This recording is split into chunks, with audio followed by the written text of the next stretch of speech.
definitely impacts Black and Brown communities more. So, adults of Hispanic and Latino origin have a higher prevalence of diabetes compared to non Hispanic whites. For example, in a large US survey, the age and sex adjusted total diabetes prevalence was plus minus 22% for Hispanics Latinos versus 12% for not Hispanic Latinos. As it stands right now, more than half of the US adult population has either prediabetes or diabetes. So super prevalent, and those numbers continue to go up. It definitely impacts Black and Brown communities more. One of them is access. We don't have the same Hmm. access to health and to health education. Living in the hood, it's something that I saw all the time. Like, you have to wait 6 months to get an appointment. Your doctor's always changing because you're working with residents. The quality sucks, so you don't even wanna go in.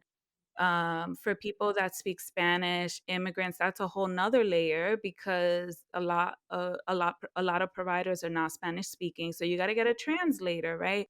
And they might not be capturing exactly what is going on. It could be very, intimidating to go into the doctor's office, even for me as someone who's a health professional. So imagine someone who is just trying to survive, and this is like an added layer of something that they need to manage and do.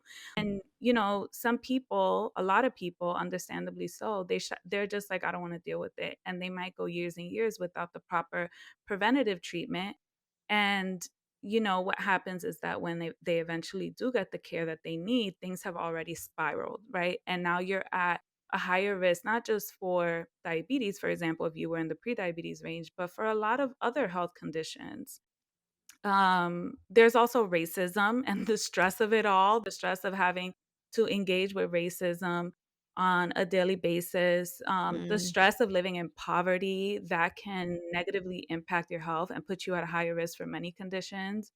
There's environmental factors too, like when you live in the hood, there's usually more pollution. There's yes. a lot, there's not as much access to fruits and vegetables, Hmm. as if you were in a neighborhood that has more money. So there's so many different factors that might be influencing risk. And then, of course, there's genetics, which is huge. Mm. And, like if you have a strong history of diabetes in your family, then you're going to be at a higher risk.